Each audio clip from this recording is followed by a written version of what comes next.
Турдакун Усубалеев не был обычным партийным функционером, которых в Советском Союзе насчитывались тысячи.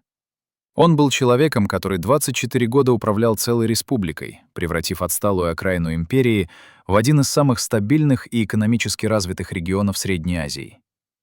Когда он пришел к власти в 1961 году, Киргизия была аграрной периферией с катастрофической нехваткой квалифицированных кадров, с дорогами, которые размывало каждую весну, с промышленностью, существовавшей только на бумаге в московских отчетах.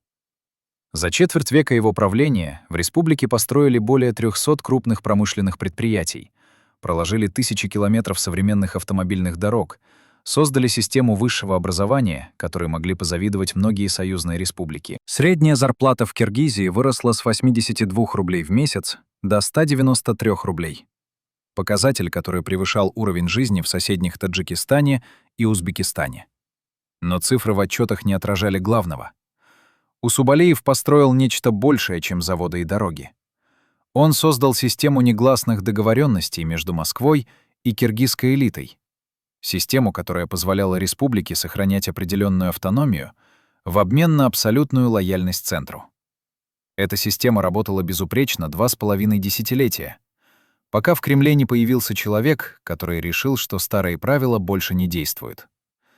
Михаил Горбачев пришел к власти в марте 1985 года с амбициозными планами перестройки всей советской системы. Ему было 54 года. Он был моложе большинства членов Политбюро на целое поколение. И эта разница в возрасте означала разницу в мировоззрении. Горбачев смотрел на старую партийную гвардию как на пережиток брежневской эпохи, как на людей, которые своим консерватизмом и коррупцией тормозили развитие страны. Усубалиев в его глазах был идеальным символом всего, что нужно было сломать. Первый секретарь Киргизии олицетворял собой ту самую систему клановых связей, семейственности и негласных привилегий, против которой Горбачев объявил войну. Но была и другая причина, о которой в Москве предпочитали не говорить вслух. Усубалеев знал слишком много. За 24 года на вершине власти он стал свидетелем и участником десятков закрытых сделок между республиканскими элитами и московским руководством. Он знал, кто и сколько получал от хлопковых махинаций в Узбекистане, кто покрывал контрабанду золота из Казахстана, какие московские чиновники имели долю в теневом бизнесе среднеазиатских республик. Эти знания делали его опасным. Особенно опасным для нового генерального секретаря, который строил свой имидж на борьбе с коррупцией. Если Усубалеев решит заговорить, если он начнет называть имена и раскрывать схемы, вся кампания Горбачева по очищению партии может обернуться против него самого. Поэтому Усубалеева нужно было не просто отправить в отставку, его нужно было заставить замолчать. Навсегда. Летом 1985 года в Фрунзе начали происходить странные вещи. Сотрудники республиканского КГБ, которые десятилетиями работали под непосредственным контролем Усубалеева, вдруг стали получать указания напрямую из Москвы.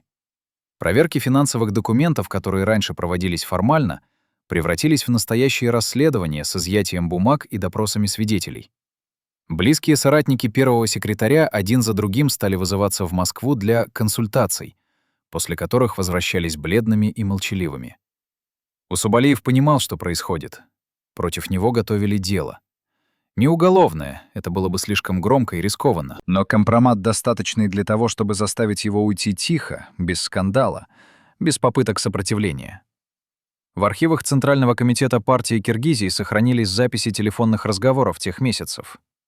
Усубалеев звонил старым друзьям в Москве, людям, с которыми работал еще при Брежневе, пытаясь понять, насколько серьезна угроза. Ответы были уклончивыми, но смысл был ясен. Новое руководство решило провести чистку, и остановить этот процесс уже невозможно. Один из его московских знакомых, высокопоставленный чиновник аппарата ЦК, сказал ему прямо: «Турдаком, тебе дают шанс уйти красиво, не упусти его». Что означало это предупреждение? Какие именно обвинения готовила Москва? И главное, был ли у Усубалеева хоть какой-то шанс сохранить свою власть? Или его судьба была решена еще до того, как началась эта игра? 22 октября 1985 года В кабинет у Субалиева в здании ЦК Компартии Киргизии позвонил телефон по правительственной линии. Звонил Егор Лигачев, второй человек в партийной иерархии после Горбачева, секретарь ЦК КПЦЦ по идеологии и кадрам. Разговор длился ровно 4 минуты. Лигачев говорил сухо, без эмоций, как человек, зачитывающий приговор. Он сообщил, что Политбюро приняло решение об освобождении Тургакуна Усубалиева от обязанностей первого секретаря ЦК Компартии Киргизской ССР в связи с переходом на другую работу. Формулировка была стандартной, почти вежливой. Но то, что Лигачев сказал дальше, стандартным не было. Он объяснил, что Усубалиеву предоставляется 48 часов для того, чтобы подготовить заявление об уходе по собственному желанию. Если заявление не будет подано в указанный срок, Москва будет вынуждена начать официальное расследование финансовых нарушений в республике за последние 5 лет.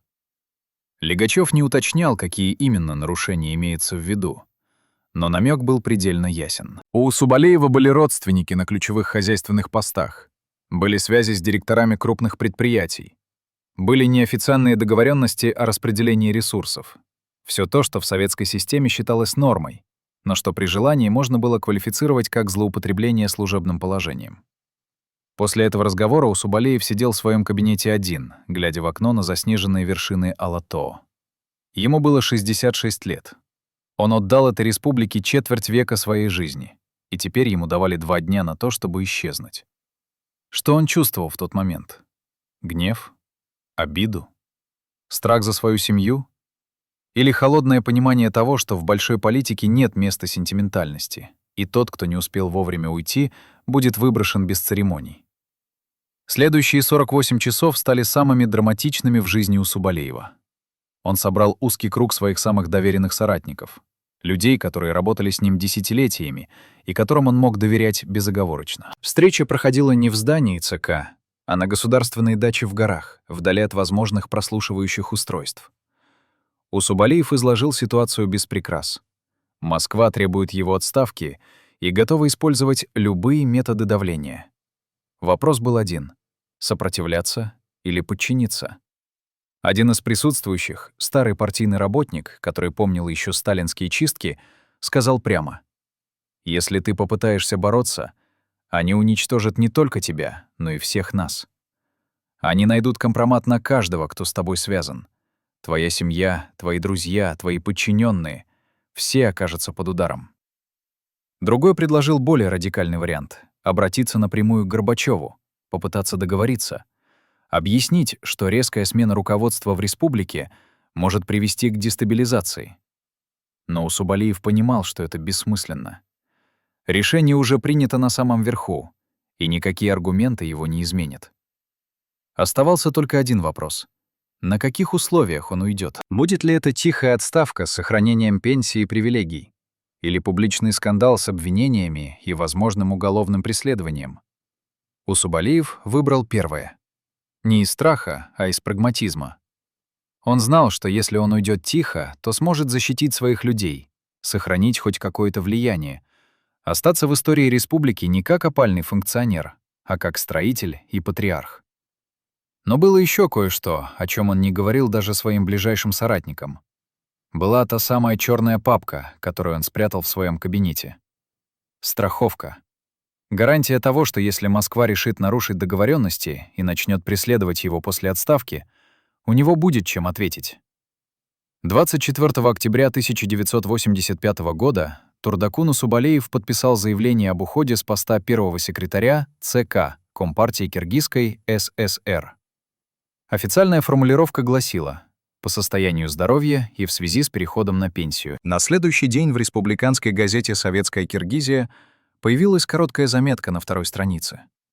3 абзаца сухого текста о том, что Пленум Центрального комитета освободил товарища Усубалиева от занимаемой должности и избрал новым первым секретарем Абсамата Мусалиева. Никаких благодарностей за многолетний труд, никаких упоминаний о достижениях, никаких теплых слов. Человек, который четверть века определял судьбу республики, исчез из публичного пространства за одну ночь, как будто его никогда и не было.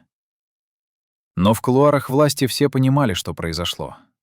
Москва показала, что в новую эпоху старые правила не работают, что лояльность и заслуги прошлого больше не гарантируют защиты, что любой, даже самый влиятельный республиканский лидер может быть убран в любой момент, если Центр сочтет это необходимым. Усубалиев переехал в Москву, где ему предоставили квартиру и должность советника в одном из малозначительных государственных комитетов. Формально он оставался членом Центрального комитета КПСС, но реальной власти у него больше не было. Он стал живым памятником ушедшей эпохи. Человеком, которого все знали, но к мнению которого больше никто не прислушивался. Однако история на этом не закончилась, потому что та самая черная папка, которая исчезла из архива в ноябре 85-го, всплыла снова, много лет спустя, в самый неожиданный момент. И то, что в ней содержалось, заставило пересмотреть всю историю падения Усубалиева. Для первого раза в 35 лет человек, который был личным помощником Турдакуна Усубалиева в последние месяцы его правления, согласился дать интервью перед камерой. Его имя мы не можем назвать по его просьбе.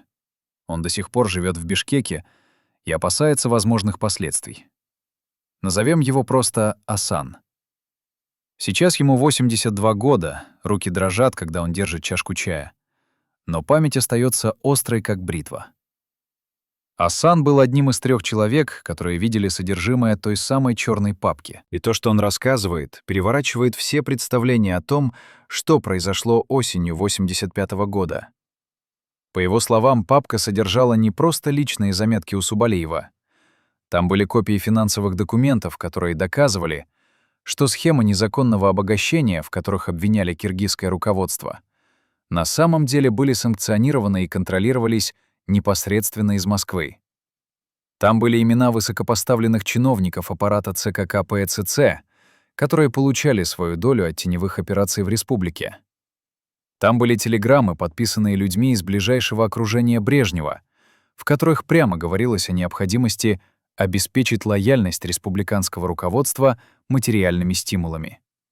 Другими словами, Усубалиев собрал доказательства того, что вся система коррупции в Средней Азии была не отклонением от советской нормы, а частью сознательной политики Центра. Асан вспоминает, как за несколько дней до отставки Усубалиев сказал ему: «Если они думают, что я уйду молча и позволю им переписать историю, они ошибаются. У меня есть страховка, и они это знают». Именно поэтому Москва так спешила убрать Усубалиева тихо, без публичного скандала, потому что скандал мог обернуться против самих инициаторов чистки. Но почему тогда Усубалиев не использовал эту страховку? Почему он не обнародовал компромат, когда его вынудили уйти? Асан объясняет это просто. Турдакун Усубалиевич был человеком старой закалки. Для него партийная дисциплина и интересы государства стояли выше личных амбиций. Он мог уничтожить своих врагов, но это означало бы уничтожить саму систему, частью которой он был всю жизнь. Он выбрал молчание, но он оставил эти документы как послание будущим поколениям, как доказательство того, что история его падения была написана победителями, а не свидетелями. Что же случилось с черной папкой после того, как она исчезла из архива? Асан утверждает, что знает ответ, но отказывается называть детали, ссылаясь на данные им обещания. Он говорит только, что документы были переданы в надежные руки, и что они до сих пор существуют, спрятанные в месте, о котором знают лишь несколько человек. Возможно, когда-нибудь эти бумаги станут достоянием общественности. Возможно, они навсегда останутся тайной. Но сам факт их существования меняет наше понимание того, кем был Турдакун Усубалиев. Он не был просто жертвой Горбачевской перестройки. Он был игроком, который до последнего момента держал в руках козыри, способные изменить расклад сил. Он выбрал не играть этими козырями. Но выбор этот был его собственным, а не навязанным Москвой. И в этом выборе проявилась вся сложность и противоречивость его личности. Человек, который построил карьеру на безусловной лояльности системе, в конце концов оказался готов пожертвовать собой ради сохранения этой системы. Даже когда сама система предала его. Разве это не парадокс? Разве это не заставляет нас задуматься о том, что двигало людьми той эпохи? Страх, убеждение или что-то еще, что мы сегодня уже не способны понять? Представьте себе, что вы врач, который 20 лет наблюдает одного и того же пациента. Вы знаете каждую родинку на его теле, каждый шрам, каждую особенность его организма. И вдруг однажды вас вызывают в кабинет и говорят: забудьте все, что видели. Этого пациента больше не существует. Его медицинская карта исчезла, все анализы уничтожены. И если вы хоть слово скажете о том, что знаете о его здоровье, ваша карьера закончится в тот же день. Именно это произошло с личным врачом Турдакуна Усубалиева в ноябре 1985 года. Доктор Камчибек Токтагулов проработал с первым секретарем с 1970 года. Он знал о здоровье Усубалиева больше, чем кто-либо другой в республике. Он видел медицинские документы, которые никогда не попадали в официальные архивы. Он присутствовал на консультациях с московскими специалистами, о которых не знали даже члены Политбюро Киргизии. И когда Усубалиева отправили в отставку, Токтагулова вызвали в республиканский КГБ и предложили подписать бумагу о неразглашении. Необычную подписку, которую давали все, кто работал с секретными материалами, а специальный документ, в котором черным по белому было написано: любая информация о состоянии здоровья бывшего первого секретаря является государственной тайной сроком на 30 лет. Доктор Токтагулов подписал. У него не было выбора. Но перед тем, как поставить подпись, он успел задать вопрос офицеру КГБ. Почему медицинские данные партийного функционера, который ушел на пенсию, вдруг стали настолько важны для государственной безопасности? Ответ был уклончивым. Есть вещи, которые не должны стать достоянием общественности. Для блага самого Турдакуна Усубалиевича. Что скрывали эти медицинские документы? Какой диагноз был настолько опасен, что его нужно было засекретить на 3 десятилетия? И самое главное, знала ли Москва о реальном состоянии здоровья Усубалиева, когда принимала решение о его отставке? Сегодня, спустя 35 лет после тех событий, доктор Токтагулов мертв. Он скончался в 2008 году, унеся с собой большую часть своих тайн. Но его дочь Айгуль Токтагулова, которая сама стала врачом и работала ассистентом отца в последние годы его практики, согласилась впервые рассказать то, что знает. Мы встретились с ней в Бишкеке, в небольшой квартире на окраине города, где она живет одна после смерти мужа. Айгуль — 63 года. Она на пенсии, но продолжает консультировать пациентов на дому. Когда мы начали разговор о ее отце и Усубалиеве, она долго молчала, глядя в окно. Потом тяжело вздохнула и сказала: «Я обещала отцу никогда не говорить об этом. Но он умер. Усубалиев умер. Прошло столько лет. Может быть, пришло время правды». То, что она рассказала дальше, объясняет многое из того, что казалось непонятным в истории падения Усубалиева. По словам Айгуль, ее отец вел 2 комплекта медицинских документов на первого секретаря. Один — официальный, который хранился в спецполиклинике ЦК и содержал стандартные записи о профилактических осмотрах, простудах, незначительных недомоганиях. Этот комплект был доступен для проверок из Москвы и не содержал ничего компрометирующего. Но был и второй комплект. Личный дневник наблюдений, который доктор Токтагулов вел от руки и хранил у себя дома, в сейфе. В этом дневнике фиксировалось то, о чем Усубалиев просил никому не сообщать. Начиная с 1978 года у первого секретаря начались серьезные проблемы с сердцем. Не просто возрастные изменения, а прогрессирующая ишемическая болезнь, которая требовала постоянного медикаментозного контроля и строгого ограничения физических и эмоциональных нагрузок. Усубалиев категорически отказывался ложиться в больницу или даже брать больничный. Он боялся, что любая информация о серьезном заболевании станет известна в Москве и будет использована как повод для его смещения. Поэтому лечился тайно, принимал сильнодействующие препараты, которые доктор Токтагулов выписывал на чужие имена, и продолжал работать по 16 часов в сутки, делая вид, что абсолютно здоров. К 1983 году ситуация стала критической. Айгуль вспоминает, как отец приходил домой после очередного осмотра Усубалиева, бледный и молчаливый. Однажды он сказал жене: «Этот человек живет на таблетках и силе воли. Если он не остановится, его хватит инфаркт прямо на рабочем месте». Но Усубалиев не останавливался. Более того, он начал скрывать свое состояние даже от доктора Токтагулова, перестал вызывать его на регулярные осмотры, ссылаясь на занятость. Начал получать лекарства через других врачей, чтобы никто не мог составить полную картину его здоровья. Токтагулов понимал, что происходит. Первый секретарь чувствовал, что его время на вершине власти подходит к концу, и пытался продержаться как можно дольше, не давая Москве ни малейшего повода усомниться в его дееспособности. Это была игра на выживание, и проигрыш в этой игре означал не просто отставку, а полное политическое уничтожение. Но самое интересное началось летом 1985 года, когда до Усубалиева стали доходить слухи о готовящейся чистке республиканских кадров. Именно тогда он снова вызвал доктора Токтагулова и попросил его сделать нечто странное. Он попросил составить подробное медицинское заключение о состоянии его здоровья, но не для того, чтобы предоставить его в Москву, а наоборот, чтобы спрятать. Усубалиев хотел иметь документальное доказательство того, что на момент отставки он был серьезно болен. Зачем? Айгуль объясняет логику отца так. Усубалиев понимал, что его уберут в любом случае, но он хотел, чтобы в истории осталось свидетельство того, что он ушел не потому, что был коррумпирован или некомпетентен, а потому что был физически истощен четвертью века непрерывной работы на благо республики. Это было важно для его репутации, для его наследия. Доктор Токтагулов составил это заключение, 12 страниц подробного медицинского анализа с диагнозами, датами обострений, списками принимаемых препаратов. Документ был датирован 15 октября 1985 года, за неделю до звонка Лигачёва. Усубалиев взял эти бумаги, поблагодарил доктора и сказал: «Если со мной что-то случится, эти документы докажут правду». Куда он дел это заключение? Айгуль не знает. Но она уверена, что оно было частью той самой черной папки, которая исчезла из архива.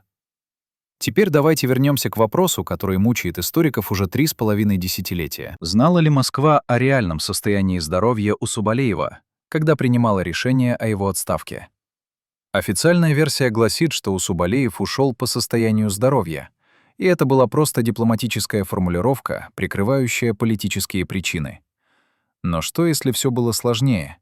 Что, если Москва действительно знала о его болезни и использовала эту информацию как рычаг давления? Айгуль Токтагулова рассказывает еще одну деталь, которую ей поведал отец незадолго до смерти. В августе 1985 года, за 2 месяца до отставки Усубалиева, в республиканскую спецполиклинику приехала комиссия из Москвы. Официально для планового осмотра руководящих кадров республики. Но доктор Токтагулов заметил, что члены комиссии интересовались исключительно медицинской картой первого секретаря. Они требовали предоставить все записи за последние 5 лет, все результаты анализов, все заключения специалистов. Токтагулов предоставил официальный комплект документов, в котором не было ничего компрометирующего. Но один из московских врачей, пожилой профессор с Лубянки, задержался после ухода комиссии и сказал Токтагулову с усмешкой: «Доктор, мы оба знаем, что эти бумаги не отражают реальной картины. Но вы можете не беспокоиться. Нам не нужны медицинские подробности. Нам нужна только формальная причина». Что это означало? Москва уже тогда, в августе, готовила почву для отставки Усубалиева и искала официальное обоснование, которое выглядело бы гуманно и не вызывало бы вопросов. Болезнь была идеальным предлогом. Никто не мог обвинить Кремль в жестокости, если пожилой функционер уходил на пенсию по медицинским показаниям. Но на самом деле здоровье Усубалиева было лишь удобным прикрытием для политической расправы. Горбачев и его команда использовали болезнь как оружие. Они не просто убрали неугодного республиканского лидера, они лишили его возможности сопротивляться, представив дело так, будто он сам не способен продолжать работу. Это был мастерский ход. Жестокий, циничный и абсолютно эффективный. Но история с медицинскими документами имеет еще одно измерение, о котором мало кто знает. После отставки Усубалиева доктор Токтагулов продолжал наблюдать его уже в Москве, куда бывший первый секретарь переехал. И вот здесь происходит нечто удивительное. Состояние здоровья Усубалиева, которое в последние годы его правления неуклонно ухудшалось, после отставки стабилизировалось. Более того, он прожил еще 14 лет, до 1999 года, и умер в возрасте 80 лет. Весьма почтенный возраст для человека с тяжелой сердечной патологией. Айгуль вспоминает, как отец говорил ей: «Знаешь, что его спасло?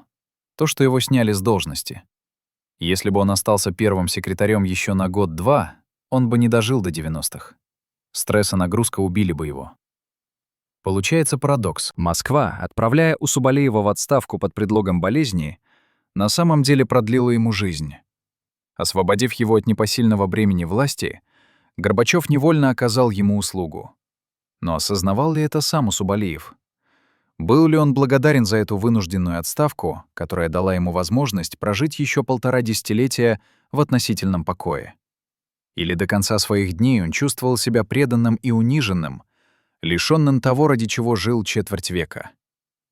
Айгуль говорит, что отец никогда не обсуждал с ней эмоциональное состояние Усубалиева после отставки. Но она помнит одну деталь. Когда в 1991 году распался Советский Союз и Киргизия стала независимой, Усубалиев не вернулся на родину.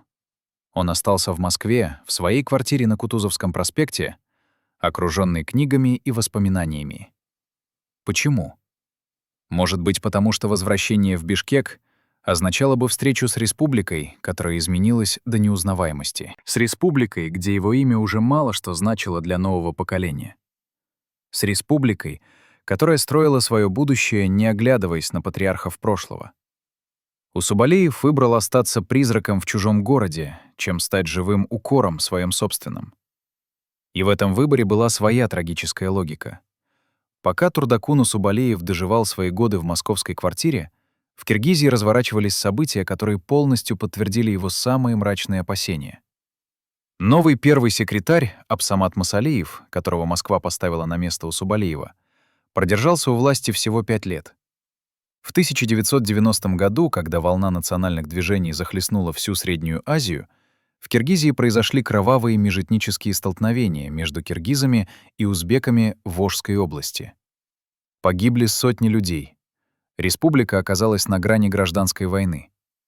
Масалиев не смог справиться с кризисом и был смещен. На его место пришел Оскар Акаев, физик по образованию, человек без опыта партийной работы, который обещал демократические реформы и национальное примирение. Но и Акаев не смог удержать власть надолго. В 2005 году его свергла революция, которую назвали Тюльпановой. Потом была еще одна революция, в 2010-м. Киргизия превратилась в самую нестабильную республику Центральной Азии, где власть менялась через насилие и уличные протесты. И каждый раз, когда в Бишкеке начинались беспорядки, старые партийные работники, помнившие времена Усубалиева, говорили одно и то же. При Турдакуне такого не было. Он умел держать республику в руках. Была ли это ностальгия по авторитарной стабильности?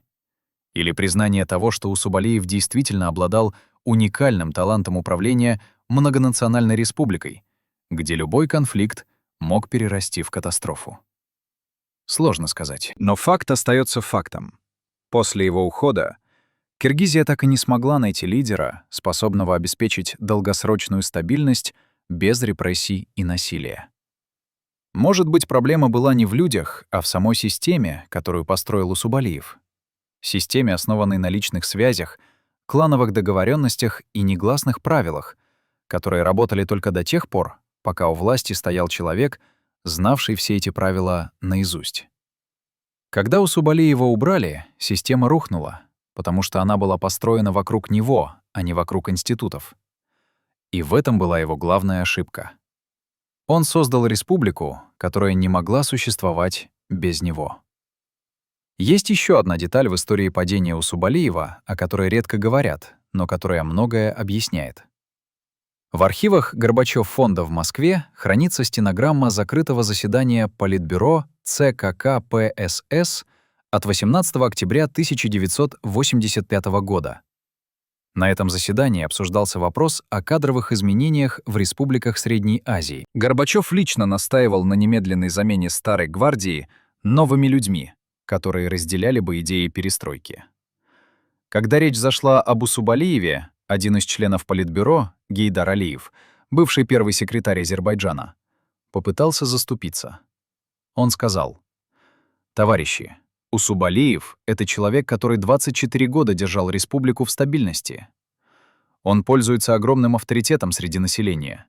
Если мы уберем его резко, без подготовки, это может вызвать непредсказуемую реакцию». Горбачев ответил жестко: «Товарищ Алиев, мы не можем строить новое общество со старыми кадрами. Усубалиев — символ застоя. Его время прошло». Алиев попытался возразить, но Горбачев оборвал его. «Вопрос решен. Переходим к следующему пункту повестки». Эта короткая перепалка показывает, насколько личным было решение Горбачева об отставке Усубалиева. Это не было результатом коллективного обсуждения или тщательного анализа ситуации в республике. Это было волевое решение одного человека, который видел в Усубалиеве препятствие на пути своих реформ. И этот человек обладал достаточной властью, чтобы смести это препятствие одним движением руки. Но была ли эта власть легитимной? Имел ли Горбачев моральное право ломать судьбы людей, которые отдали десятилетия служению государству только потому, что они не вписывались в его представление о будущем? Эти вопросы остаются открытыми. И чем больше времени проходит с тех событий, тем сложнее на них ответить. Турдакун Усубалиев умер 21 ноября 1999 года в Москве. Ему было 80 лет. Похороны прошли тихо, почти незаметно. В Киргизии, которая к тому времени уже 8 лет была независимым государством, его смерть отметили короткой заметкой в газетах. Президент Акаев выразил соболезнования семье, но на похороны не приехал. Не было государственных почестей, не было многочасовых траурных церемоний, которыми обычно провожают в последний путь людей такого масштаба. Усубалиев ушел из жизни так же тихо, как ушел из власти 14 лет назад. Но через несколько дней после похорон в редакцию одной из бишкекских газет пришло анонимное письмо. В конверте лежали ксерокопии нескольких документов из той самой черной папки. Там были страницы из личного дневника Усубалиева, датированные октябрем 1985 года. Там были копии телеграмм из Москвы с требованиями о его отставке. И там было медицинское заключение доктора Токтагулова, подтверждающее серьезность болезни первого секретаря. К документам прилагалась короткая записка, написанная от руки. Это лишь малая часть правды. Полная правда слишком опасна, чтобы ее обнародовать. Но пусть люди знают. Турдакун Усубалиев не был предателем и не был трусом. Он был человеком, который пожертвовал собой ради того, чтобы защитить тех, кто от него зависел. Пусть история судит его справедливо. Газета опубликовала эти документы. Публикация вызвала небольшой резонанс, но быстро забылась. Киргизия в конце 90-х была занята своими проблемами — экономическим кризисом, политической нестабильностью, борьбой за власть между кланами. История 30-летней давности мало кого интересовала. Но для тех, кто помнил Усубалиева, эти документы стали подтверждением того, что они всегда подозревали. Что его падение было не результатом его собственных ошибок, а результатом холодного политического расчёта людей в Москве, для которых судьбы республиканских лидеров были лишь фигурами на шахматной доске большой игры. Кто отправил эти документы в газету? Был ли это кто-то из близких Усубалиева, решивший восстановить справедливость после его смерти? Или это был человек из его бывшего окружения, который хранил эти бумаги все эти годы и ждал подходящего момента? Мы не знаем и, возможно, никогда не узнаем. Представьте себе, что вы один из 12 человек, которые знали абсолютно всё о Турдакуне Усубалиеве. Каждый его секретный телефонный разговор с Москвой, каждый тайный маршрут эвакуации на случай беспорядков, каждое подземное хранилище с документами, о существовании которых не догадывались даже члены Политбюро Республики. Теперь представьте, что наступает осень 1985 года, и вы понимаете. Ваш патрон падает. Причем падает стремительно и безвозвратно. Перед вами встает выбор, который изменит не только вашу судьбу, но и судьбу всей республики. Вы можете остаться верным человеку, который 24 года был для вас не просто начальником, а почти отцом, защитником, гарантом вашего благополучия и безопасности вашей семьи. Или вы можете предать его, перейти на сторону новой власти, которая обещает амнистию тем, кто вовремя сделает правильный выбор. и угрожает уничтожением тем, кто останется лоялен старому режиму. Что бы вы выбрали, если бы знали, что от вашего решения зависит не только ваша карьера, но и жизнь ваших детей, которых могут не принять в университет? Жизнь вашей жены, которую могут уволить с работы? Жизнь ваших родителей, которые могут лишиться пенсии? Именно перед таким выбором оказались люди из ближайшего окружения Усубалеева в те страшные недели между августом и октябрем 85-го. И один из них сделал выбор, который навсегда изменил историю Киргизии. Кто был этот человек? Что заставило его пойти на предательство?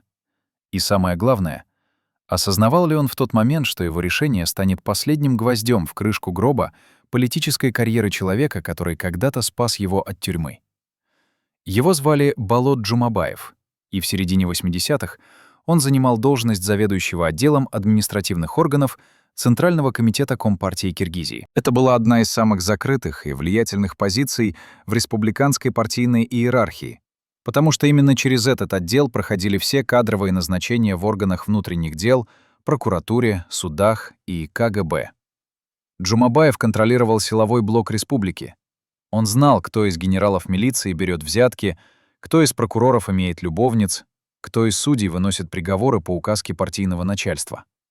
Эти знания делали его одним из самых могущественных людей в окружении Усубалеева, но одновременно и одним из самых уязвимых, потому что компромат, который он собирал на других, мог быть использован и против него самого. Джумабаев был обязан Усубалееву всем. В 1973 году, когда он работал простым инструктором райкома партии в Орской области, его обвинили в растрате партийных средств. Якобы он использовал служебную машину для перевозки товаров на колхозный рынок и получал с этого процент. Дело было сфабриковано местными конкурентами, которые хотели убрать амбициозного молодого функционера. Но формально обвинения выглядели убедительно, и Джумабаеву грозило исключение из партии и уголовное преследование. Усубалеев лично вмешался в эту историю, вызвал Джумабаева Фрунзе, выслушал его версию событий и приказал прекратить дело за отсутствием состава преступления. Более того, он перевел Джумабаева в аппарат ЦК Республики, фактически спас его карьеру и дал возможность подняться на самый верх партийной иерархии. Джумабаев никогда не забывал этого. Он был предан Усубалееву так, как могут быть преданы только люди, которые знают, что без своего покровителя они ничто. Но летом 85-го года эта преданность была подвергнута испытанию, которое оказалось сильнее любой благодарности. В июле 1985 года Джумабаева вызвали в Москву для консультаций в аппарате ЦКК ПСС. Формально речь шла о координации работы с кадрами силовых структур, но Джумабаев сразу понял, что это необычная рабочая встреча. Его принимал не рядовой инструктор, а заместитель заведующего отделом административных органов ЦКК ПСС, человек с прямым выходом на Лигачёва. Разговор был коротким и предельно конкретным. Московский чиновник положил перед Джумабаевым толстую папку и сказал: «Товарищ Джумабаев, мы знаем, что вы человек принципиальный и преданный делу партии. Поэтому мы хотим, чтобы вы помогли нам разобраться в ситуации, которая сложилась в вашей республике. Нам нужна информация о финансовых потоках, которые проходят через аппарат первого секретаря, о связях между республиканским руководством и директорами крупных предприятий, о том, как распределяются должности в силовых структурах и какую роль в этом играют родственные связи». Джумабаев попытался уклониться, сказал, что не располагает такой информацией, что все делается в строгом соответствии с партийными нормами. Московский чиновник усмехнулся и открыл папку. Там лежали документы, которые Джумабаев никогда не думал, что кто-то может достать. Копии его личных банковских счетов, на которых были суммы, явно превышающие его официальную зарплату. Фотографии его дачи в горах, строительство которой обошлось в десятки тысяч рублей. Список подарков, которые он получал от директоров предприятий на дни рождения и праздники. Все это было незаконно, все это могло стать основанием для уголовного дела. И московский чиновник дал ему понять это предельно ясно. «Видите ли, товарищ Джумабаев, у нас есть основания полагать, что в республике процветает коррупция на всех уровнях.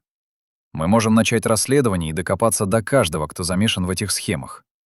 Или мы можем ограничиться теми, кто отказывается сотрудничать с Центром. Выбор за вами». Джумабаев вернулся из Москвы другим человеком. Те, кто видел его в те дни, вспоминают, что он стал замкнутым, нервным, избегал встреч с коллегами, запирался в кабинете и часами сидел, глядя в окно. Он понимал, что попал в ловушку, из которой нет выхода. Если он откажется сотрудничать с Москвой, его уничтожат вместе с Усубалиевым. Найдут компромат, возбудят уголовное дело, посадят в тюрьму или в лучшем случае выгонят из партии с волчьим билетом, что в советской системе означало социальную смерть. Если он согласится предать Усубалиева, он сохранит свою должность, свои привилегии, свое будущее, но потеряет то, что для человека его воспитания было дороже жизни — честь. Он будет знать, что предал человека, который спас его, что стал Иудой, продавшим своего учителя за 30 сребреников в виде сохраненной карьеры. Несколько недель Джумабаев метался между этими двумя вариантами, пытаясь найти третий путь, который позволил бы ему остаться и верному Усубалиеву, и не погибнуть самому. Но третьего пути не было. Система, частью которой он был всю свою взрослую жизнь, не оставляла места для компромиссов. Она требовала абсолютной лояльности. И если ты не мог быть лоялен старому хозяину, ты должен был стать лоялен новому. Иначе ты становился врагом обоих. И в конце августа Джумабаев сделал свой выбор. Он позвонил в Москву и сказал, что готов предоставить необходимую информацию. Этот телефонный звонок стал началом конца для Турдакуна Усубалиева, хотя сам первый секретарь еще не знал об этом. В течение сентября 1985 года Джумабаев регулярно передавал в Москву секретные документы из аппарата Усубалиева. Это были не просто бумаги, это были доказательства того, как на самом деле работала система власти в республике. Списки людей, получивших должности благодаря родственным связям с первым секретарем. Протоколы закрытых совещаний, на которых обсуждалось распределение квот на дефицитные товары между партийной элитой. Финансовые отчеты, показывающие, как республиканский бюджет использовался для строительства объектов, которые формально числились как социальные, но фактически служили личным интересам руководства.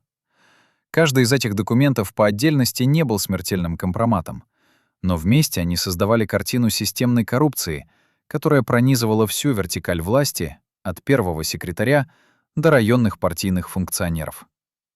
Москва получила именно то, что ей было нужно — формальное обоснование для чистки республиканского руководства, которое выглядело не как политическая расправа, а как борьба с коррупцией. Усубалиев чувствовал, что вокруг него сжимается кольцо, но он не знал, откуда идет удар.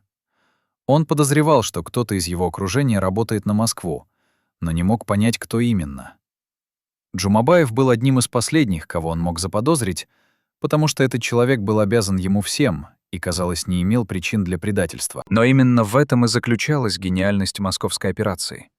Они выбрали не врага Усубалиева, а его друга, человека, которому он доверял безоговорочно, и превратили этого человека в оружие против него самого.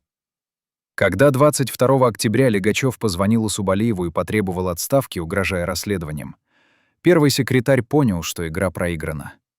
Потому что Москва знала слишком много, знала такие детали, которые могли быть известны только человеку из самого узкого круга. И в этот момент Усубалиев осознал, что его предали. Но кто? Правда открылась только через несколько месяцев после отставки Усубалиева, и открылась случайно. В январе 1986 года новый первый секретарь Абсамат Масалиев проводил кадровые перестановки в аппарате ЦК Республики. Джумабаев ожидал, что его оставят на прежней должности, ведь он доказал свою лояльность новому руководству. Он помог Москве убрать Усубалиева, он заслужил награду. Но вместо повышения его вызвали в кабинет Масалиева и сообщили, что он освобождается от должности и направляется на работу в один из районов республики заместителем председателя райисполкома. Это было понижение, причем унизительное. Джумабаев попытался протестовать, сказал, что имеет заслуги перед партией, что помогал центру в важном деле. Масалиев посмотрел на него с холодным презрением и произнес фразу, которую Джумабаев запомнил на всю жизнь. «Товарищ Джумабаев, человек, который предал одного руководителя, предаст и другого. Таким людям нельзя доверять ответственные посты. Можете идти». В этот момент Джумабаев понял, что его использовали и выбросили. Москва получила от него то, что хотела, а теперь избавлялась от компрометирующего свидетеля.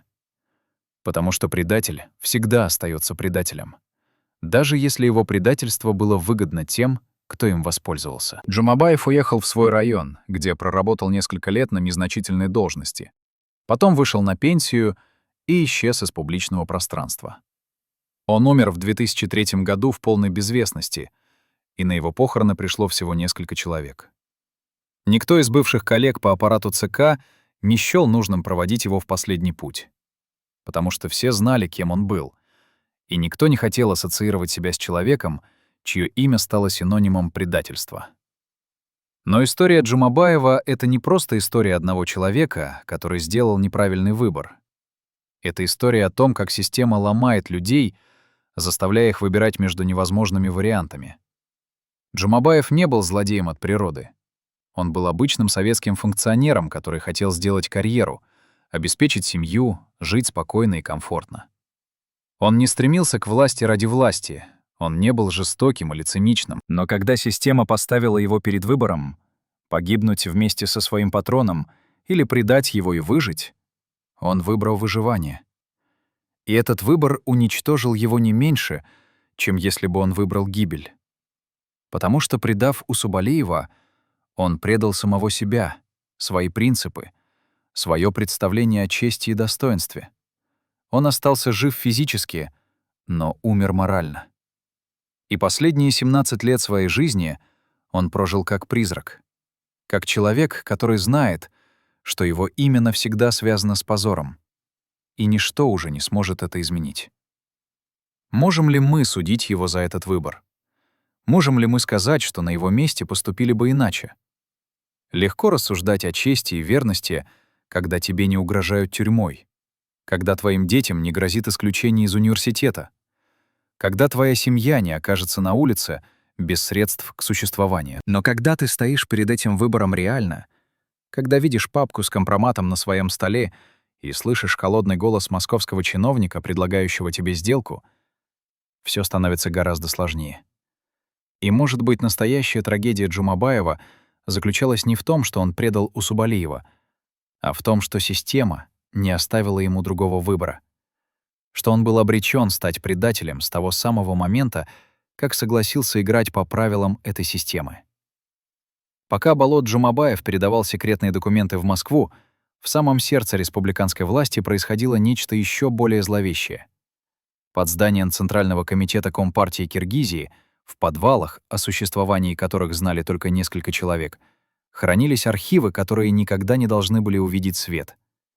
Это были не обычные партийные документы, не протоколы заседаний и не отчёты о выполнении пятилетних планов. Это были досье на каждого сколько-нибудь значимого человека в республике. От членов Политбюро до директоров крупных заводов. От секретарей обкомов до ректоров университетов. В этих досье содержалась информация, которая могла уничтожить карьеру и жизнь любого человека.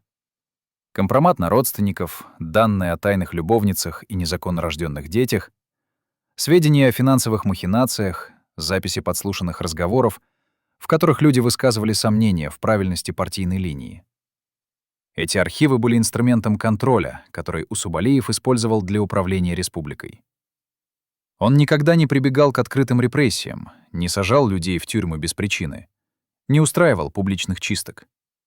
Но он давал понять каждому, кто занимал ответственный пост: «Я знаю о тебе всё. И если ты попытаешься действовать против интересов республики или против меня лично, эта информация станет достоянием тех, кому нужно». Это была система мягкого, почти невидимого террора, которая работала безотказно именно потому, что оставалась в тени. Люди боялись не конкретных репрессий, а самой возможности того, что их секреты будут раскрыты. И этот страх делал их послушными. Но когда Усубалиев понял, что его дни у власти сочтены, перед ним стал вопрос: что делать с этими архивами? Если они попадут в руки новой власти, они станут оружием против тех самых людей, которых он защищал все эти годы. Если их уничтожить, исчезнет последний рычаг влияния, который у него остался. Усубалиев принял решение, о котором до сих пор спорят историки. Он приказал уничтожить большую часть архивов, но самые важные документы спрятать в месте, о котором знали только трое: он сам, его личный помощник и начальник архива ЦК. Уничтожение архивов началось в ночь с 23 на 24 октября 1985 года, за несколько часов до того, как Усубалиев подписал заявление об отставке. В подвалах здания ЦК работали 3 человека. Начальник архива, его заместитель и технический сотрудник, которому доверяли абсолютно. Они вытаскивали из сейфов толстые папки с грифом «Совершенно секретно», раскладывали их на полу и методично сжигали в большой металлической бочке, которую специально принесли для этой цели. Работа шла всю ночь. К утру было уничтожено более 200 досье, практически весь компромат, который республиканское руководство собирало на своих подчиненных в течение 2 десятилетий. Дым от горящих бумаг выходил через вентиляционную шахту, и утром жители соседних домов удивлялись странному запаху, который висел в воздухе. Но никто не догадывался, что именно горело в ту ночь. Когда рассвело, начальник архива доложил Усубалиеву, что задание выполнено. Первый секретарь кивнул, поблагодарил и сказал только одну фразу. «Теперь они не смогут использовать это против наших людей». Но была еще одна папка, которую не сожгли. Та самая черная папка, о которой мы уже говорили. В ней лежали документы совсем другого рода. Не компромат на подчиненных Усубалиева, а компромат на московское руководство. На людей из аппарата ЦКК ПСС, на тех, кто принимал решения о судьбах республик. Эту папку Усубалиев забрал с собой.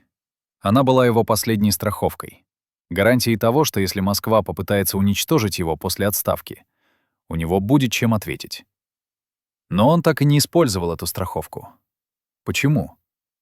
Может быть, потому что понимал, если он обнародует эти документы, начнется скандал, который разрушит не только карьеры отдельных чиновников, но и саму систему, частью которой он был всю жизнь. А Усубалиев при всех своих недостатках оставался человеком системы до конца. Он мог пожертвовать собой, но не мог пожертвовать системой. Через несколько дней после отставки Усубалиева в здание ЦК Компартии Киргизии приехала комиссия из Москвы. Официально для проверки финансово-хозяйственной деятельности республиканского руководства. Но на самом деле их интересовало совсем другое. Они требовали предоставить архивы с компроматом, о существовании которых знали из донесений Джумабаева. Когда им сообщили, что архивы уничтожены, московские чиновники пришли в ярость. Они допрашивали начальника архива, требуя объяснить, кто дал приказ об уничтожении документов и остались ли какие-то копии. Начальник архива, пожилой человек, который проработал в этой должности 15 лет, держался стойко. Он повторял одно и то же. Документы были уничтожены в соответствии с инструкцией о сроках хранения секретных материалов. Никакого специального приказа не было, копий не осталось. Это была ложь, и все это понимали. Но доказать что-либо было невозможно. Московская комиссия уехала ни с чем, но перед отъездом один из ее членов сказал начальнику архива: «Вы понимаете, что совершили должностное преступление? Уничтожение государственных документов — это статья Уголовного кодекса». Начальник архива ответил спокойно: «Я выполнял свои служебные обязанности. Если вы считаете, что я нарушил закон, возбуждайте дело». Дело не возбудили, потому что публичный процесс привлек бы внимание к самому факту существования этих архивов, а Москва не хотела, чтобы об этом узнали. Система компромата работала только до тех пор, пока оставалась тайной. Если бы стало известно, что партийное руководство систематически собирало досье на своих подчиненных, это подорвало бы доверие к самой партии. Поэтому московские чиновники предпочли замять скандал и сделать вид, что ничего не произошло. Но они запомнили начальника архива, и через год его тихо отправили на пенсию, без объяснения причин и без права на персональную пенсию союзного значения, которая полагалась работникам его ранда. Это была месть. Негромкая, почти незаметная, но эффективная. Система не прощала тех, кто осмеливался ей противостоять, даже если это противостояние выражалось всего лишь в молчании. Что же случилось с теми документами, которые не были уничтожены? С той самой черной папкой, которую Усубалиев забрал с собой? Существует несколько версий. Согласно одной из них, Усубалиев перед отъездом в Москву передал папку на хранение своему старому другу, бывшему председателю КГБ Киргизской ССР, который к тому времени уже вышел на пенсию и жил в Бишкеке. Этот человек хранил документы до самой смерти Усубалиева в 1999 году, а потом передал их кому-то из родственников бывшего первого секретаря. Согласно другой версии, папка была спрятана в одном из тайных хранилищ, которые существовали в здании ЦК на случай чрезвычайных ситуаций, подземных бункерах, построенных еще в 50-е годы на случай ядерной войны. Эти бункеры были законсервированы в 70-е, когда угроза войны отступила, и о них помнили только старые партийные работники. Возможно, документы до сих пор лежат там, в запечатанных металлических контейнерах, ожидая того момента, когда кто-то случайно наткнется на них при реконструкции здания. Есть и третья версия, самая мрачная. Согласно ей, Усубалиев все таки уничтожил эти документы перед самой смертью, поняв, что они слишком опасны, чтобы оставлять их потомкам. Что правда из этих версий, мы не знаем. Но сам факт того, что эти документы могут существовать где-то, заставляет задуматься. Сколько еще тайн советской эпохи скрыто в архивах, подвалах и личных сейфах людей, которые когда-то стояли у власти? Сколько историй, которые могли бы изменить наше представление о прошлом, так и остались нерассказанными, потому что те, кто их знал, предпочли унести эти знания в могилу. Уничтожение архивов в октябре 1985 года имело далеко идущие последствия, о которых Усубалиев, возможно, даже не подозревал. Когда новое руководство республики попыталось навести порядок в кадровой политике, оно столкнулось с тем, что не имеет рычагов контроля над старой партийной элитой. Люди, которые при Усубалиеве боялись компромата и потому оставались лояльными, теперь чувствовали себя свободными. Они знали, что досье на них уничтожены, что новая власть не может их шантажировать, и потому начали действовать в своих интересах, игнорируя указания из центра. Это стало одной из причин того хаоса, который охватил республику в конце 80-х. Система управления, построенная Усубалиевым, держалась не только на авторитете первого секретаря, но и на страхе перед возможным разоблачением. Когда этот страх исчез, система рухнула. Абсамат Масалиев, новый первый секретарь, пытался восстановить контроль, но у него не было инструментов, которые были у его предшественника. Он не мог шантажировать людей, потому что не знал их секретов. Он не мог опираться на личные связи, потому что эти связи были выстроены Усубалиевым, а не им. Он оказался капитаном корабля, у которого сломан руль, и мог только наблюдать, как этот корабль дрейфует к катастрофе. И когда в 1990 году в Волжской области начались межэтнические столкновения, Масалиев не смог их предотвратить именно потому, что не контролировал местную элиту. Люди, которые при Усубалиеве боялись ослушаться Фрунзе, теперь действовали самостоятельно, защищая интересы своих кланов и игнорируя приказы из столицы. Республика распалась на феодальные уделы, каждый из которых жил по своим законам. И это был прямой результат уничтожения тех архивов в октябре 85-го. Усубалиев хотел защитить своих людей от мести новой власти, но в итоге лишил эту власть возможности управлять республикой. Можно ли назвать это ошибкой? Или это был сознательный выбор человека, который понимал, что система, построенная на страхе и компромате, не имеет права на существование, и лучше уничтожить ее полностью, чем позволить ей продолжать калечить людские судьбы? Для первого раза за 35 лет человек, который был личным водителем Турдакуна Усубалиева в последние 3 года его правления, согласился рассказать о том, что видел и слышал. Его зовут Эрмек Токтасунов, сейчас ему 78 лет. Он живет в небольшом доме на окраине Бишкека и почти не выходит на улицу из-за проблем со здоровьем. Но память его остра, как в молодости, и когда он начинает говорить о тех днях, его глаза загораются, словно он снова за рулем черной правительственной «Волги», везущей первого секретаря по ночному Фрунзе. Эрмек был не просто водителем. В советской системе личный шофёр высокопоставленного чиновника становился свидетелем того, что не видел никто другой.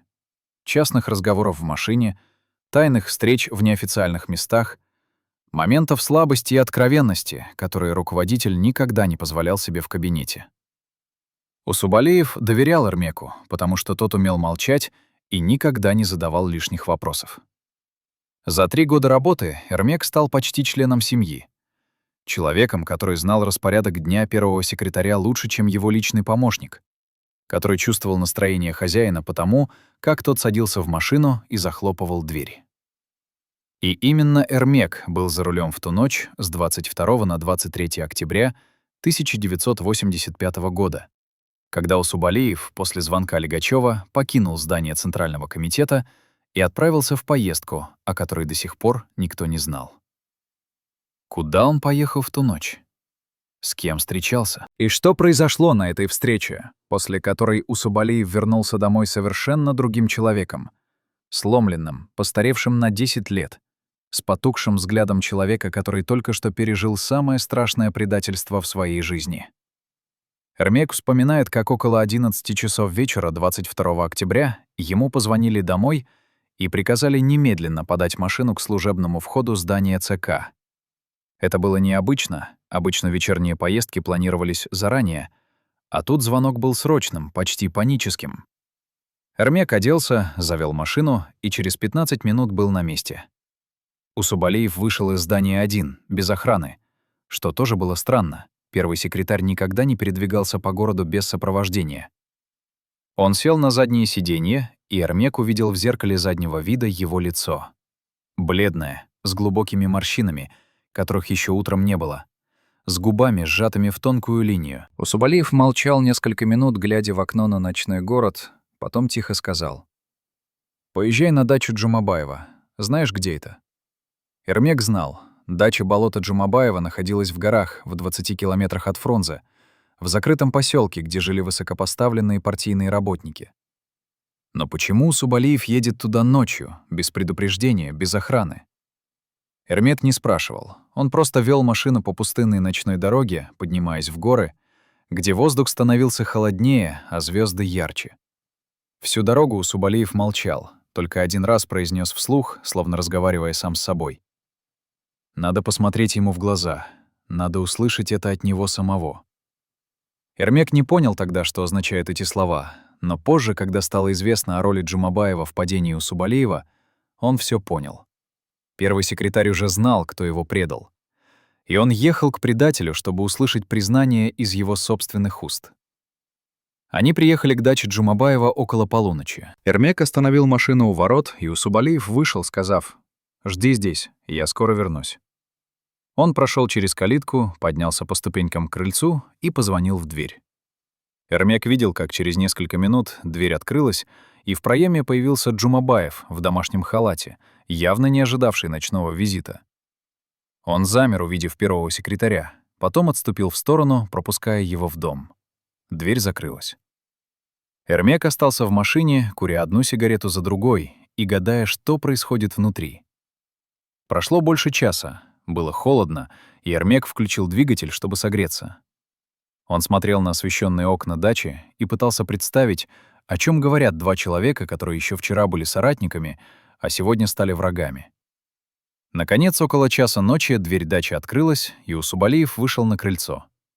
Он шел медленно, тяжело, словно постарел еще на несколько лет за этот час. Джумабаев стоял в дверях, не решаясь выйти следом, и Эрмек видел, как его лицо искажено, то ли от стыда, то ли от страха. Усубалиев дошел до калитки, остановился, обернулся и сказал громко, так что Эрмек слышал каждое слово: «Я спас тебя когда-то, вытащил из тюрьмы, дал тебе все, что у тебя есть. И ты продал меня за обещание сохранить твою должность. Ты знаешь, что самое страшное? Не то, что ты предал меня, а то, что они все равно тебя выбросят. Потому что предателям не доверяют. Никогда». Джумабаев ничего не ответил. Он просто закрыл дверь. Усубалиев сел в машину, и Эрмек повез его обратно в город. Всю дорогу первый секретарь молчал, глядя в окно. Только когда они подъезжали к его дому, он тихо сказал: «Эрмек, ты никому не рассказывай об этой поездке. Никогда. Обещаешь?» Эрмек обещал. И держал это обещание 35 лет. Почему Усубалиев поехал к Джумабаеву в ту ночь? Что он хотел услышать от человека, который его предал? Эрмек размышлял об этом много лет и пришел к выводу, который кажется ему единственно верным. Усубалиев не ехал за объяснениями или оправданиями. Он ехал за подтверждением. Ему нужно было убедиться, что его подозрения верны, что предатель — именно тот человек, которого он подозревал. Потому что без этого подтверждения он не мог принять окончательное решение об отставке. Он должен был знать наверняка, что борьба бессмысленна, что его окружение разложилось, что даже самые близкие люди готовы его продать ради собственного выживания. И когда он получил это подтверждение, когда увидел в глазах Джумабаева стыд и страх, он понял — игра окончена. Можно сопротивляться внешнему врагу, можно бороться с Москвой, можно пытаться мобилизовать своих сторонников, но нельзя бороться с предательством изнутри. Когда твой собственный круг разваливается, когда люди, которым ты доверял, переходят на сторону противника, сопротивление становится не просто бессмысленным, оно становится опасным. Потому что каждое твое действие будет передано врагу, каждый твой план будет раскрыт, каждая попытка контратаки обернется против тебя самого. Усубалиев это понял в ту ночь, и на следующий день он подписал заявление об отставке. Не потому что испугался угроз Москвы, а потому что осознал — он остался один. И в этом одиночестве продолжать борьбу означало бы не героизм, а самоубийство. Разве можно осуждать человека за то, что он выбрал жизнь вместо бессмысленной гибели? Разве это не самый человечный выбор из всех возможных? Но история той ночной поездки имеет еще одно измерение, о котором Эрмек узнал много лет спустя. В 2003 году, когда умер Джумабаев, на его похороны пришел старый партийный работник, который когда-то служил вместе с ним в аппарате ЦК. После церемонии этот человек подошел к Эрмеку, который тоже присутствовал на похоронах, из какого-то странного чувства долга перед прошлым, и сказал: «Ты знаешь, что Джумабаев хранил у себя дома магнитофонную запись той ночной беседы с Усубалиевым? Он записал весь разговор на пленку, спрятав диктофон в кармане халата. Зачем? Наверное, боялся, что Усубалиев попытается его шантажировать. И хотел иметь доказательства того, что первый секретарь знал о его роли в московской операции. Но он так и не использовал эту запись. Хранил ее в сейфе до самой смерти. А перед смертью приказал жене уничтожить пленку, не слушая. Сказал, что на ней записаны слова, которые не должен услышать никто». Эрмек был потрясен этим откровением. Значит, существовала запись последнего разговора между Усубалиевым и его предателем. Запись, на которой были зафиксированы слова, эмоции, интонации. Все то, что могло бы дать нам понимание того, что чувствовали оба этих человека в тот момент. Но эта запись уничтожена. Жена Джумабаева выполнила его последнюю волю и сожгла пленку, не прослушав ее. И теперь мы никогда не узнаем, что именно говорили друг другу в ту ночь два человека, чьи судьбы были связаны так тесно и так трагически. Может быть, это и к лучшему. Может быть, некоторые разговоры должны остаться тайной, потому что правда, которую они содержат, слишком болезненна для тех, кто остался жив. Может быть, Джумабаев понимал это и потому приказал уничтожить запись. Он не хотел, чтобы потомки судили его по словам, сказанным в момент крайнего отчаяния и стыда. Он хотел, чтобы его помнили не как предателя, а просто как человека, который сделал ошибку. Страшную, непростительную ошибку. Но все-таки ошибку, а не сознательное злодеяние.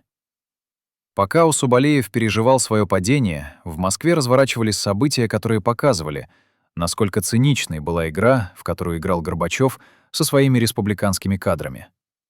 В ноябре 1985 года, через месяц после отставки Усубалиева, в Кремле состоялось закрытое совещание секретарей ЦК КПЦЦ, на котором обсуждались итоги кадровых чисток в республиках. Стенограмма этого совещания была рассекречена только в 2015 году.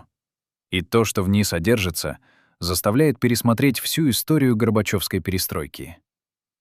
Лигачев, докладывая о ситуации в Средней Азии, с удовлетворением отметил, что старая гвардия республиканских руководителей успешно заменена новыми кадрами, готовыми проводить линию центра.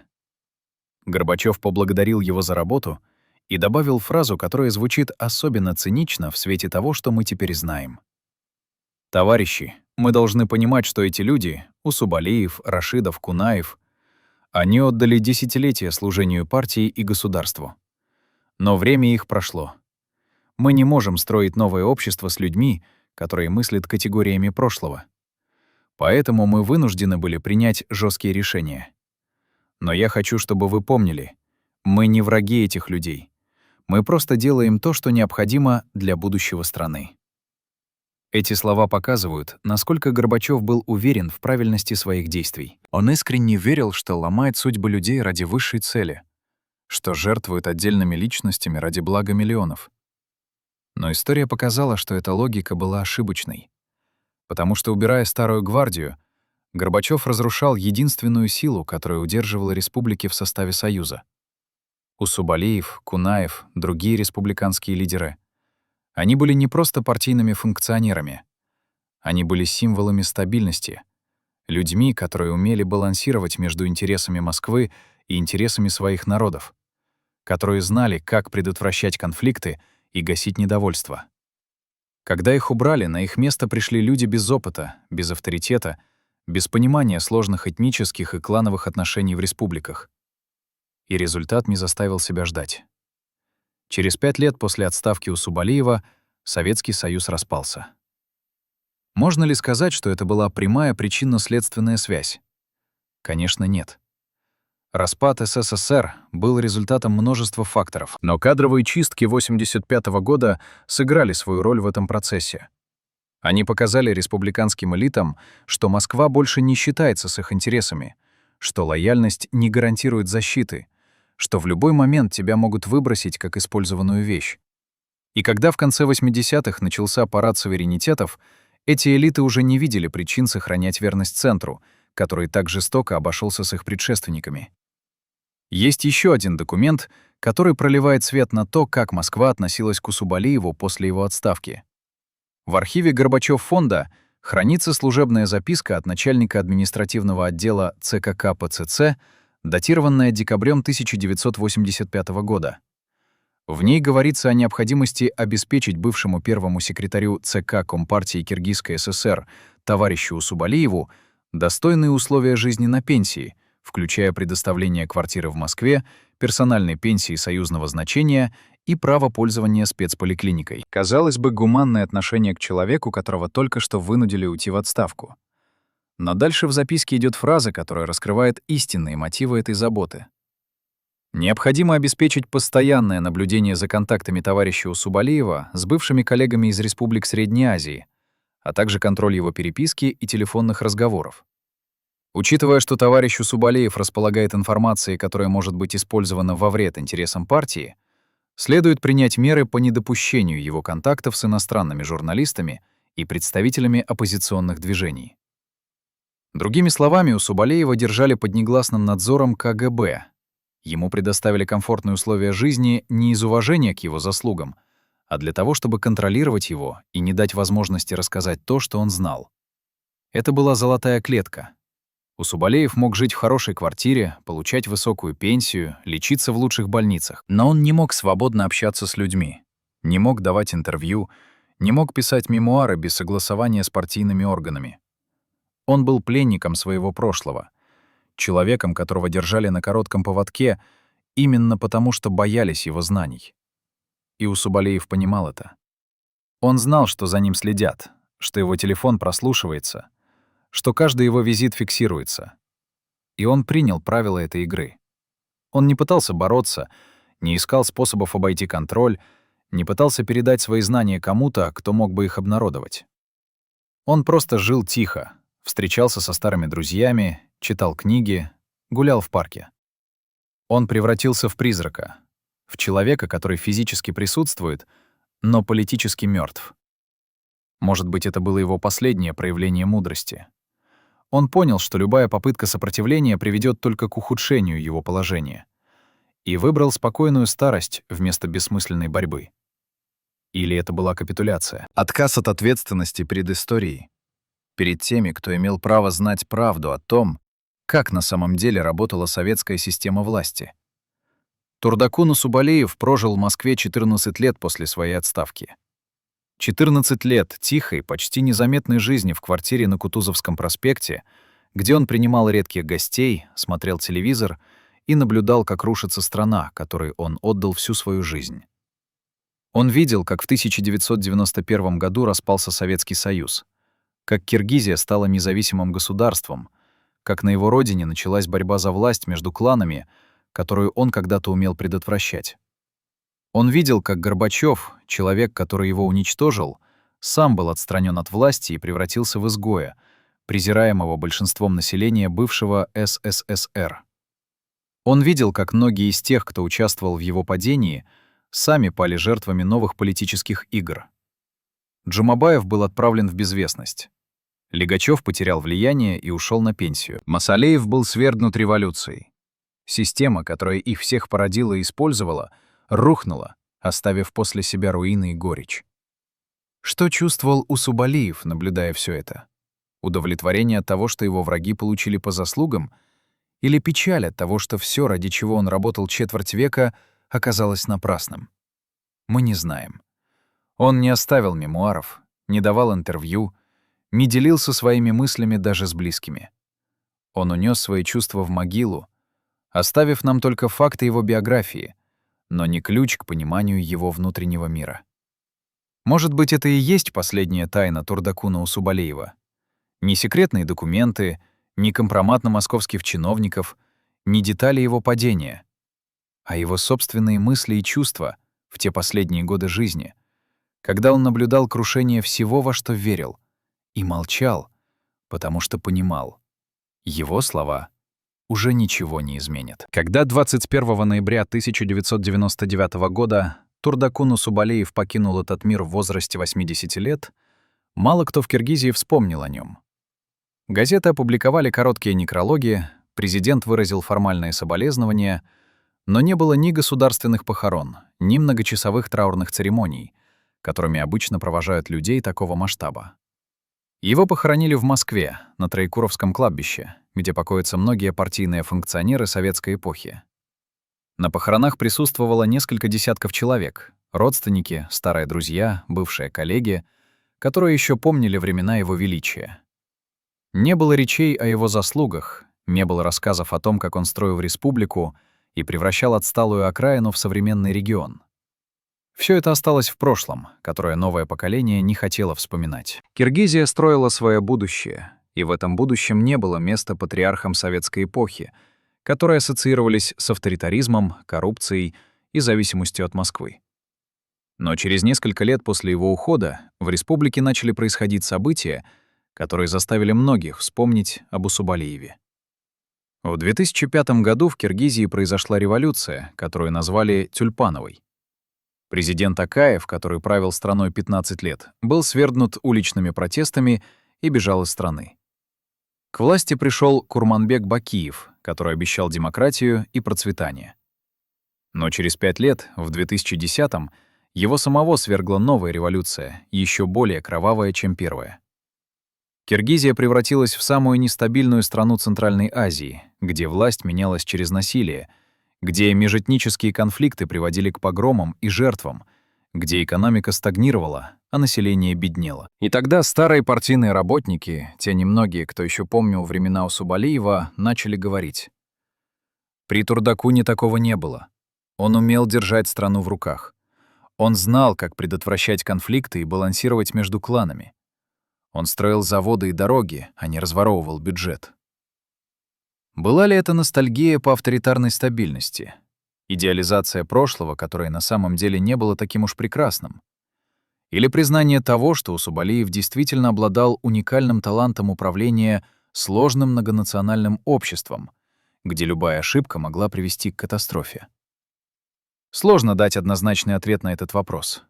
Усубалиев был человеком своего времени, продуктом советской системы, которая воспитывала руководителей определенного типа — жестких, прагматичных, умеющих балансировать между интересами центра и интересами республики, способных подавлять конфликты силой, но при этом обеспечивать минимальный уровень стабильности и экономического развития. Эта система имела множество недостатков. Отсутствие демократии, подавление свободы слова, коррупцию, клановость. Но она работала в том смысле, что предотвращала хаос и гражданские войны, которые охватили многие постсоветские республики после распада СССР. Когда эту систему разрушили, не предложив ничего взамен, кроме абстрактных идей о демократии и рыночной экономике, многие страны оказались в состоянии перманентного кризиса, из которого не могут выйти до сих пор. Киргизия — один из самых ярких примеров этого. За 30 лет независимости страна пережила 3 революции, десятки правительственных кризисов, межэтнические погромы, экономический коллапс. И каждый раз, когда начинается очередной кризис, кто-то вспоминает об Усубалиеве и говорит: «А ведь он умел управлять. Может быть, мы слишком поспешили отказаться от того опыта, который он накопил». Но есть и другая сторона этой истории. Усубалиев построил систему, которая держалась на его личном авторитете, на страхе перед компроматом, на клановых связях и негласных договоренностях. Эта система не могла пережить его уход, потому что не была институционализирована. Она существовала не в законах и процедурах, а в головах людей, которые знали правила игры и следовали им, пока у власти стоял человек, способный эти правила обеспечивать. Когда Усубалиева убрали, система рухнула, потому что никто из его преемников не обладал ни его авторитетом, ни его знанием всех тонкостей управления республикой. И в этом была главная ошибка Усубалиева. Он не создал институты, которые могли бы работать без него. Он не воспитал преемников, способных продолжить его дело. Он построил республику вокруг себя, и когда его не стало, республика осталась без фундамента. Можно ли винить его за это? Или это была неизбежность, заложенная в самой природе советской системы, которая не допускала создания независимых институтов и требовала абсолютной централизации власти в руках одного человека? Остается еще один вопрос, на который нет однозначного ответа. Что случилось с той самой черной папкой, которую Усубалиев забрал с собой в Москву? Существует ли она до сих пор, спрятанная где-то в архивах или в личных сейфах людей, которые знали о ее существовании? Или она была уничтожена самим Усубалиевым перед его уходом из жизни, потому что он понял, что эти документы слишком опасны, чтобы оставлять их потомкам? Мы не знаем. Но сам факт того, что эта папка могла существовать, заставляет задуматься о том, сколько еще тайн советской эпохи остаются нераскрытыми. Сколько документов, которые могли бы изменить наше понимание истории, лежат в запечатанных архивах или в частных коллекциях, ожидая того момента, когда кто-то решится их обнародовать. Сколько людей унесли свои знания в могилу, потому что боялись последствий или просто не считали нужным делиться ими с миром. История Усубалиева — это не только история одного человека. Это история целой эпохи, которая закончилась, но последствия которой мы ощущаем до сих пор. Это история о том, как работала власть в Советском Союзе, как строились карьеры и разрушались судьбы, как люди выбирали между лояльностью и выживанием, между честью и прагматизмом. И это история о том, что любая система, построенная на страхе и личной власти, обречена на крах, потому что не может пережить своих создателей. Может быть, главный урок, который мы можем извлечь из истории Турдакуна Усубалиева, заключается в том, что настоящее величие руководителя измеряется не тем, сколько заводов он построил и сколько лет продержался у власти. Оно измеряется тем, что осталось после него. Остались ли институты, способные работать без него?